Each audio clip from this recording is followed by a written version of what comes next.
New Orleans, 2010. The city still remembered the storms of the past, but memory alone could never prepare it for what came that summer. The waters rose like a hand pressing down upon the land, drowning streets, homes, and voices.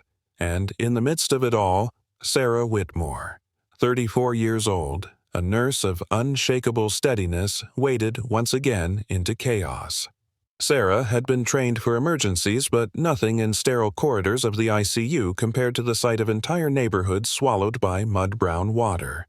She moved through the field hospital erected inside a converted high school gymnasium where rows of cots stretched like lines of exhausted soldiers. Each body carried its own story of survival and loss. Fever, infection, open wounds. Everything was raw, unfiltered, immediate. She told herself she was calm, but deep inside the floods unlocked a chamber of her own memory. She was 10 years old when her father vanished in a storm not unlike this. He had been out fishing and never came home. They found the wreck of his boat weeks later, not his body. That wound, though silent, was never stitched.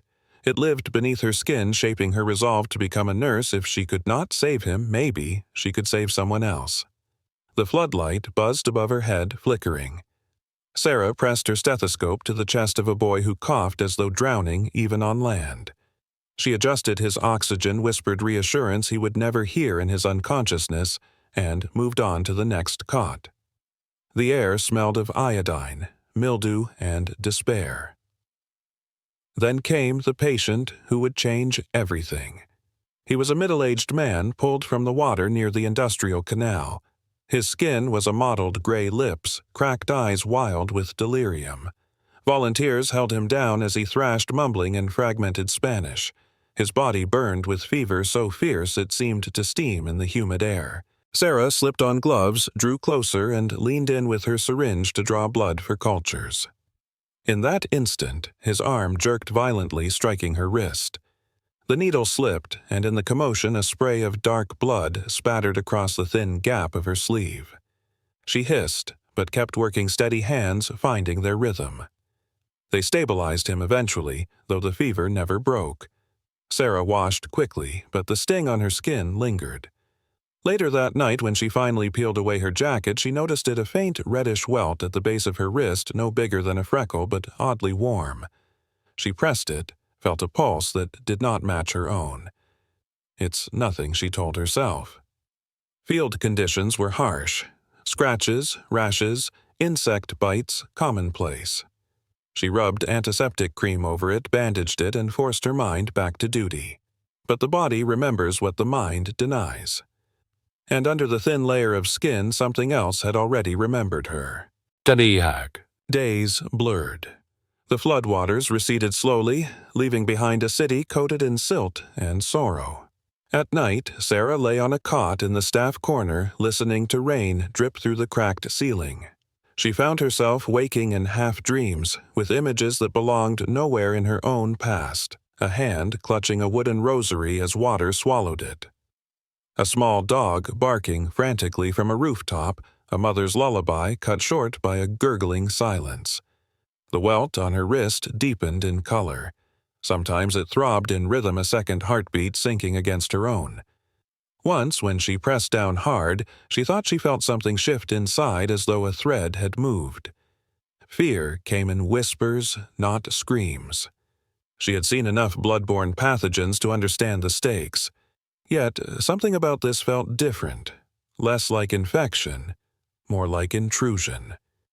It was as if she carried a passenger, silent for now, but awake.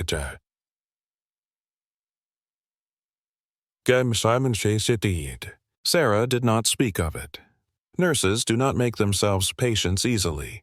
She worked harder, as though drowning the thought beneath endless tasks.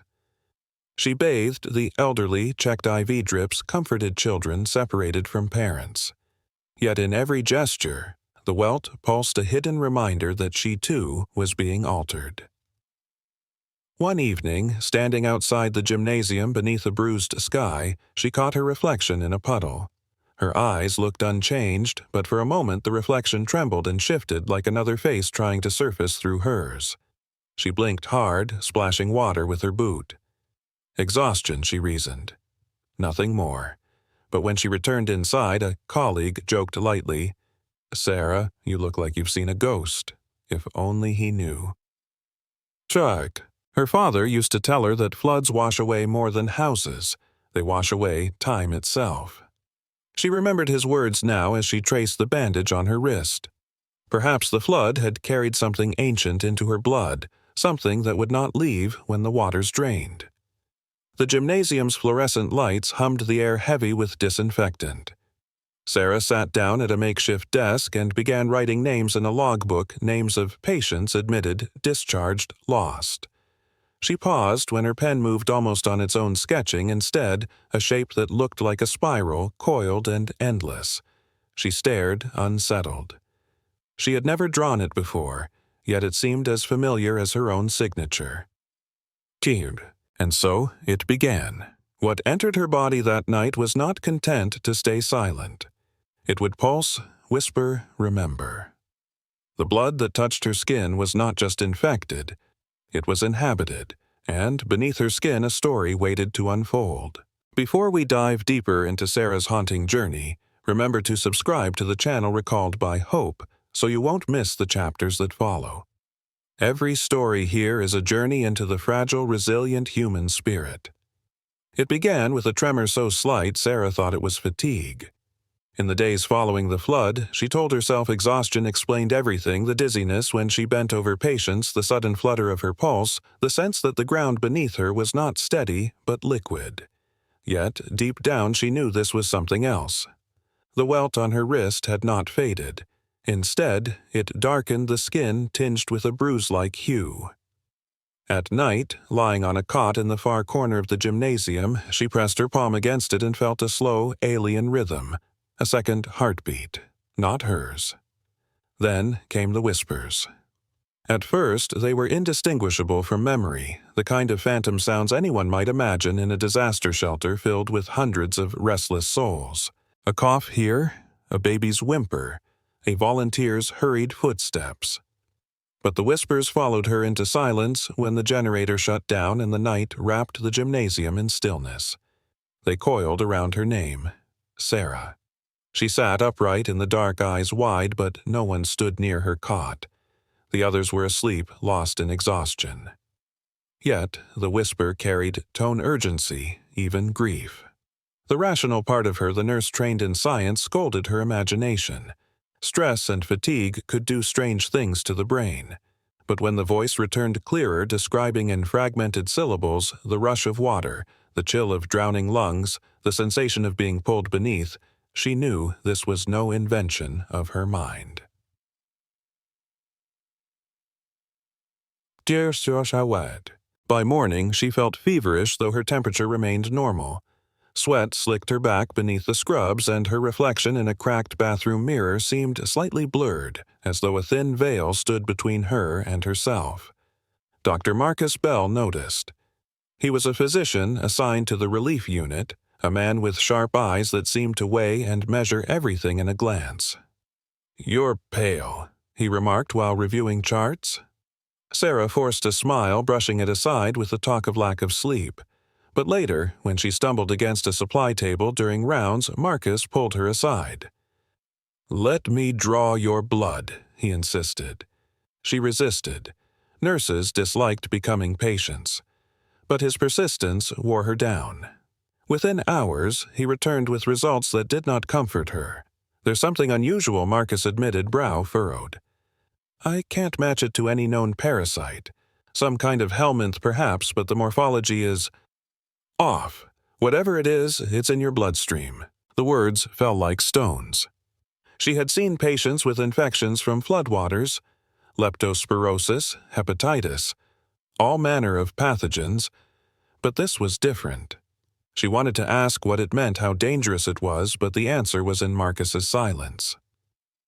That night, the whispers deepened. Not just words now, but sensations that rippled through her blood. She saw flashes, images. She had never lived a small boy's hand reaching for the surface of churning water, a rosary bead slipping from fingers, a gasp cut short. The experiences were vivid, tactile, and they clung to her as though stitched into her own nervous system. Sarah began keeping notes. In the margin of her patient logs, she scribbled fragments rosary blue, house dog barking, mother's lullaby. They looked like nonsense a delirious mind unraveling. Yet each detail bore the texture of truth. She could smell the mildew of the house, feel the panic in the lungs that were not hers. Her body mirrored the weight of these impressions. Each day she grew weaker, the welt, swelling slightly veins around it appearing darker as if ink flowed beneath the skin instead of blood. Colleagues noticed she trembled when lifting IV bags. She dismissed their concern with polite words, but the truth grew harder to deny. She was being changed from within. During a late shift, she reached out to comfort a child sobbing for his lost mother. As she touched his hand, an image jolted her, the child's mother alive and screaming during the flood, her arm outstretched until the waters closed over her. Sarah gasped and pulled away, tears welling in her own eyes. The boy looked at her strangely, as though she had spoken aloud his pain.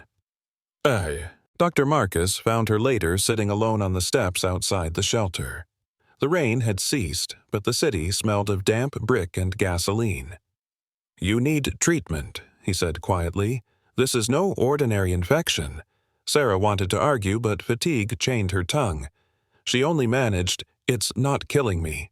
"Not yet," Marcus countered. "But it will." His certainty chilled her, but more chilling still was the question blooming in her mind. If it was killing her, why did she feel that each whisper carried not menace, but memory? Her dreams shifted. She no longer dreamt as Sarah alone. She drowned, she prayed, she screamed with voices that were not her own. Each awakening left her breathless, shivering, yet curiously aware. The parasite, if that was what it was, did not merely feed. It remembered. In her journal she wrote, "Something lives in me. It has lived in others, and it remembers them all." The thought was terrifying. And yet, buried within that terror, was an odd magnetic pull, a sense that she was not alone in her body, that she had become a vessel of stories too heavy for the flood to wash away. Tieg. The second heartbeat at her wrist pulsed steadily. Sarah pressed her fingers against it and whispered into the empty night, "What are you?" No answer came. Only silence, thick and watchful. But she knew it listened. Beneath her skin, the first whispers had begun, and they would not be silenced. If you want to follow Sarah's unsettling journey as it deepens into the realm of memory and identity, make sure to subscribe to the channel Recalled by Hope. Every chapter brings you closer to the mystery of what it means to carry lives that are not your own. The storm had passed yet, inside Sarah. The flood continued. It rose through veins and marrow, carrying debris of memory not hers to bear. What began as whispers had grown into visions uninvited, insistent, stitched into her waking hours as though her mind were a canvas repainted by unseen hands. She no longer needed dreams to feel them. Mid-shift, while adjusting a saline drip, she glimpsed a little girl in a yellow raincoat standing at the corner of the gymnasium. The child was soaked hair clinging to her face, clutching a stuffed rabbit. Sarah blinked, and the vision vanished, leaving only empty space. But the scent of wet wool lingered in her nose, impossible to explain. Her wrist burned faintly afterward, pulsing as though applauding the intrusion. Sarah wrote down everything. Pages filled with fragments. Yellow coat, rabbit toy riverbank, drowning hands. The act of writing steadied her. But it also terrified her. None of these things belonged to her life. Yet they came with weight, with a texture too vivid to dismiss. It was on the fourth day after the whispers began that she met Janet Morales. Janet arrived at the field hospital, gaunt and trembling clothes stiff with dried river silt. She had survived the flood, but lost her 9-year-old daughter, Elena. Rescuers had pulled Janet from a rooftop, but the girl had slipped beneath the water before they reached her. Since then, Janet wandered between shelters searching for news that never came. Sarah was assigned to check her vitals. As she wrapped the cuff around Janet's arm, a sudden wave of disorientation seized her. She saw not the gymnasium, not the battered woman before her, but a vision of a girl clinging to a tree branch above rushing water, her small wrist glinting with a silver bracelet. The image was searing sharper than memory, almost tactile. Sarah gasped, nearly dropping the stethoscope. Janet looked at her, startled. "You're wearing a bracelet?" Sarah whispered before she could stop herself, with little stars etched along the band. Janet froze, her lips parted, eyes filling with tears. That was Elena's, she breathed. She never took it off. Sarah's chest tightened. She had not seen Elena, not in life nor in death, yet the image was carved into her as though she had lived that moment. She wanted to retract the words to claim it was a mistake, but Janet's sobs broke the silence. The woman clutched Sarah's hands, begging, "Tell me more. Please, anything." But Sarah could not. She only shook her head, tears streaming, unable to explain how a parasite in her blood had shown her this intimate fragment of another life. That night, she could not sleep. She lay beneath the flickering fluorescent lights, staring at the ceiling, consumed by guilt. Was she exploiting grief? Was she hallucinating? Or was she carrying traces of Elena within her veins?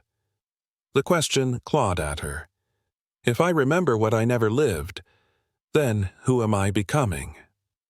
The parasite pulsed in answer, silent but undeniable. Dead. Her visions multiplied. She felt the terror of lungs filling with water, the desperate clutch of fingers against slippery wood, the dizzying vertigo of being swept downstream. At times, she staggered against walls, gasping as though she herself were drowning, and yet not all memories were violent. Once she closed her eyes and smelled arroz con leche cinnamon sweet and knew it was Elena's favorite comfort food. Another time she heard a lullaby hummed in Spanish words she did not know but felt in her bones. These fragments were tender human, and they settled in her with aching beauty. Sarah realized she was not merely infected, she was inhabited. Chet. Dr. Marcus noticed the change. "You're losing weight," he remarked while scanning her chart. "Your blood work shows fluctuations I can't explain. Whatever this is, it's progressing." Sarah wanted to tell him everything, the visions, the bracelet, Elena, but she feared his reaction. He would order immediate removal, sterilization, eradication.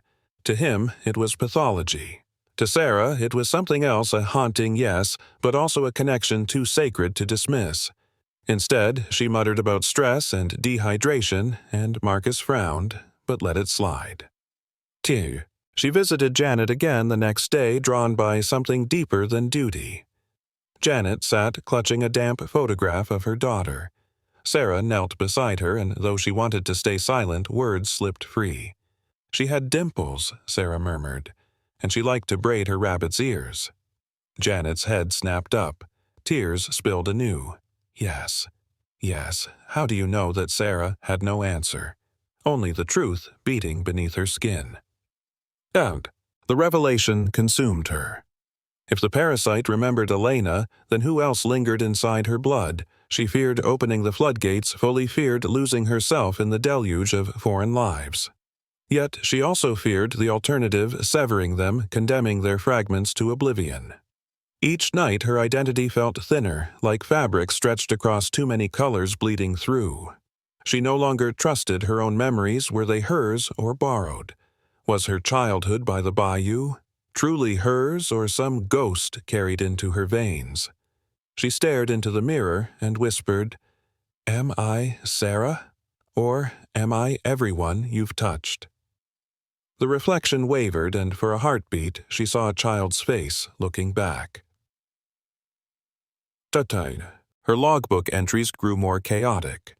Sentences trailed into sketches, spirals, names she did not recognize. Yet, amid the chaos was a truth she could not deny. The parasite was not just a parasite. It was an archive, a living library of loss. Sarah understood the horror, but she also felt the gift. Elena lived again in whispers through her.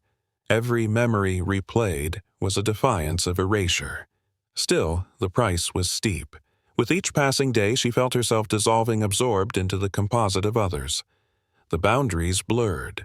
The parasite did not kill her, it consumed her identity, one borrowed memory at a time. Tiens. On the seventh night, she dreamt of Elena standing at the edge of floodwater, smiling. The girl reached out her hand, whispering a single word. Stay. Sarah woke in tears, unsure if the plea was hers or Elena's. She pressed her palm against her wrist where the welt throbbed like a drum. She whispered back into the dark, I don't know who I am anymore. And for the first time, the silence that followed felt like an answer. To follow Sarah as she struggles with identity, memory, and the haunting weight of lives not her own, don't forget to subscribe to the channel Recalled. By Hope. The journey ahead will test the very definition of self. The days after Elena's memory carved itself into Sarah were heavy with tension. The flood outside had begun to retreat, but the waters inside her body swelled beyond measure. She moved through the gymnasium like a shadow, pale and thinner than before.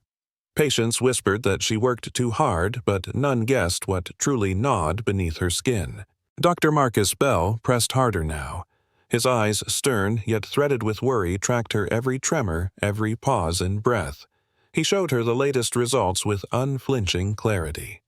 Your red cell counts are unstable. There are structures in your blood that don't belong there. It's multiplying, Sarah. You're running out of time. He spoke like a surgeon sharpening his blade, decisive, without room for hope. He wanted surgery eradication, the swift severing of danger, but Sarah could not imagine it. To cut it out would be to silence Elena's laughter, to erase the rosary beads, to banish the lullabies. And deep inside she feared that removing it might remove her too, that whatever she had become was already inseparable. It was then that Noah Delaney entered her orbit. A visiting researcher from a biomedical institute, Noah had come to study post-flood pathogens. He heard whispers among staff about Sarah's strange case, and curiosity drew him near. Noah was the opposite of Marcus, where Marcus saw danger. Noah saw discovery. His eyes lit with fascination when he examined her blood under the scope. Incredible, he murmured. It's not just surviving in your bloodstream, it's encoding. Look here, these neural-like filaments. They're storing information. This isn't a parasite, it's a living archive. Sarah shivered. He made it sound wondrous, but to her it felt like possession. Marcus dismissed him outright. She's not a specimen. She's my patient. But Sarah was caught between them. One voice demanding her freedom through excision, the other tempting her with the promise of meaning in her suffering. At night, the shadows deepened. Her journal had become a scripture of borrowed lives. Dozens of entries spilled across pages, names she never knew. Moments she never lived. Some were tragedies. Others mere fragments of daily tenderness, a child's first school dance, a woman's prayer at dawn, a fisherman's pride in his catch. Each line blurred her further. Who was she if she carried all of them a vessel, a thief, or a savior? The breaking point came without warning. It was mid-afternoon when Sarah bent to check a patient's IV. The gymnasium was alive with the hum of voices, the rattle of carts, the groan of cots. Suddenly, her vision tunneled. Heat surged from her wrist upward, lightning through her veins. Her knees buckled the floor, tilting beneath her. She convulsed, gasping as though drowning. The world fractured into a storm of memories. Elena's scream, a man's gurgling breath as water filled his lungs, the prayer of a grandmother clutching a candle. Dozens of deaths and lives flooded her nervous system at once, each demanding to be felt. Her body thrashed. Colleagues rushed shouts, piercing the din. She heard Marcus barking orders, felt restraints on her arms, saw Noah hovering at the edge with eyes bright, almost greedy. Inside her, the parasite erupted like a chorus, voices colliding in unbearable crescendo. For a moment, she was everyone at once, child, mother, stranger, sinner, saint. The weight crushed her, yet also lifted her into a clarity beyond her own small life. She screamed not in pain, but in revelation. Then the darkness swallowed her. When she woke, she was in a partitioned corner, IV fluids dripping into her arm. Marcus sat nearby, exhaustion etched into his features. "You almost died," he said flatly. "This thing will kill you if we don't act." Noah appeared from behind the curtain, shaking his head. "Or it will show us something no human has ever known. Sarah, do you realize what you experienced? You carried their memories, their very selves. You are living proof of a biological archive." Marcus's glare was pure steel. "She's not your experiment." The two men clashed, but Sarah barely heard them. Her mind still reverberated with echoes, so many voices fading, yet not gone. She realized she did not want them silenced. The thought of waking without Elena's laughter, without the fragments of lives that clung to her veins, felt like another kind of death. She pressed her bandaged wrist against her chest, whispering to herself, "They live in me." For the first time, she understood the depth of the shadow she carried. Not just illness, not just haunting, but memory itself lodged inside her blood, demanding to be remembered. The choice ahead was no longer medical alone. It was spiritual, existential, inescapable. Between science and shadows, she stood trembling, unsure whether to cut away the voices or cradle them until they consumed her. There comes a point when the boundary between self and other dissolves, when the mirror no longer answers with a familiar face. For Sarah, that moment arrived quietly, without fanfare, as though her reflection had grown weary of pretending. It was dawn when she noticed it. She had risen early, the gymnasium still wrapped in the hush of sleeping bodies. She stood before a bathroom mirror clouded by condensation. Her face appeared as expected, hollow cheeks, tired eyes, but then the image rippled. For a fraction of a second, a child's face surfaced through hers, wide-eyed lips parted in a silent plea. Elena. Sarah stumbled back, clutching the sink. The vision faded, leaving only her own pallid features. But the truth had settled. She no longer belonged fully to herself. Don't. The days blurred into one another. She could not trust her own memories. Childhood recollections, once vivid, the scent of her father's fishing nets, the warmth of her mother's kitchen, were now mingled with images foreign to her life. A fisherman hauling nets she had never touched. A mother humming in a tongue she had never learned. She asked herself, were those mine or theirs? The parasite did not answer with words. Only pulses steady and unyielding, like a metronome, marking her dissolution. Key. Marcus pressed harder than ever. After her seizure, he scheduled scans and lab tests, each confirming what he feared: the organism was spreading and twining with her nervous system. "It's colonizing you," he said, voice grim. "We need to operate before it's too late." His words echoed in her skull, cold as scalpels. Noah, meanwhile, became more insistent. He cornered her in the corridor, eyes alight with reverence. "Do you understand the magnitude of what you hold? You are a vessel of memory, Sarah. Entire lives preserved in you. If we study it, we could unlock the very nature of consciousness. 2 men, 2 truths. Science as cure, science as conquest. And in between her trembling soul." Gummed. Her journal grew erratic. Sentences bled into one another. At times she wrote her own name and could not remember if the letters were truly hers. At times she scrawled names she had never spoken, families she had never met, entire prayers in the languages unknown. One night she woke to find herself standing barefoot in the middle of the gymnasium, whispering in Spanish. A colleague found her and gently led her back, bewildered. She did not recall rising nor speaking. The parasite was not silent anymore. It was steering. Terror took root. She feared losing herself permanently in the torrent of voices. She pressed her wrist, whispering, "I'm still here. I'm still Sarah." But the response was always the same, a pulse that felt both hers and not hers. Her body thinned, shoulders sharp against the fabric of her scrubs. Colleagues murmured that she looked spectral, as if fading.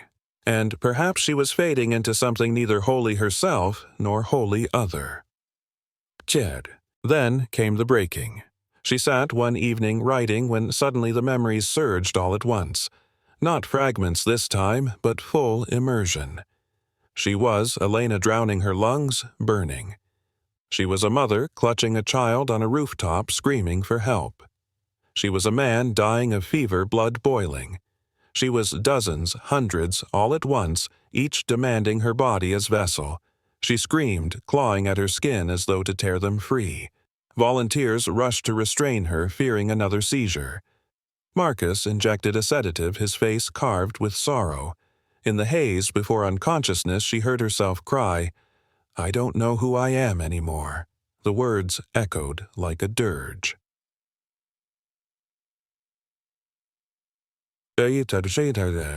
When she woke, Marcus sat at her bedside, weary eyes fixed on her. "You'll die if we don't remove it," he said softly, almost pleading. And in that moment, she almost agreed. The weight was unbearable. The shattering of herself was too complete. She longed for silence, even if silence meant erasure. Noah's voice followed later, urging the opposite. "Don't let fear drive you. What you carry is extraordinary. To lose it would be to lose them forever." But Sarah was too broken to choose. She drifted between their voices like a ghost, torn in halves. Jade. Alone that night, she opened her journal again. Her hands trembled, pen scratching across the page. She tried to write, "I am Sarah Whitmore," but the words twisted letters morphing into names, not hers. She stared until tears blurred the ink. Was she Sarah? Or was she Elena, or the fisherman, or the praying grandmother? Or was she nothing at all? She pressed her palm to her wrist, feeling the pulse of the parasite. "What do you want from me?" she whispered into the dark. And though it gave no words, only silence, she understood the truth. It did not want her destroyed. It wanted her shared. But could she endure the sharing without ceasing to exist? The question dangled like a blade, and the answer lay in the choice she would soon be forced to make. The decision came not in a blaze of certainty, but in the hush of exhaustion. Sarah lay in a hospital bed partitioned from the rest of the shelter, EV lines feeding her body, monitors flickering weakly. Marcus stood over her with the gravity of a judge. His surgical plan was ready: remove the invader before it consumed her completely. "You won't survive much longer," he told her. "It's now or never." Noah lingered behind his gaze, bright with hunger for discovery. "Think of what this means, Sarah. You've touched memories not your own. You've become a vessel of the human archive. If you let them cut it out, all of it dies with you." Their voices clashed, but Sarah no longer heard them clearly. Her body trembled on the edge of collapse, yet within her the voices surged more vividly than ever. Elena's laughter, the fisherman's chant, the grandmother's prayer. Dozens of lives swam through her blood, a tide of humanity too vast to deny. She closed her eyes, and then it happened. The flood inside broke its dam. In a single wave, all memories erupted. She felt herself die a dozen deaths, breathe a dozen last breaths. Water choked her fever, burned her prayers, rose from her throat in languages she did not speak. Her body arched against the weight, but her mind soared beyond it. She was no longer Sarah alone. She was Sarah and Elena, and countless others, all carried together in the fragile shell of her body. And in that storm of lives, she understood this was not a parasite stealing from her. This was an inheritance, a living testament to survival and loss. To erase it would be to silence them forever. Her pulse steadied. When Marcus leaned closer, scalpel. Waiting, Sarah lifted her hand weakly and whispered, "No." The refusal stunned them both. Marcus argued, pleaded, but she shook her head. "If I die with them. If I live with them. Either way, I will not erase them." Noah smiled faintly, but Sarah silenced him too. "This isn't yours to study. It's mine to carry." For the first time, her voice held no tremor. Days passed. She did not recover fully, but she did not die either. Her body adjusted to the rhythm of the second heartbeat, learning to live with its alien cadence.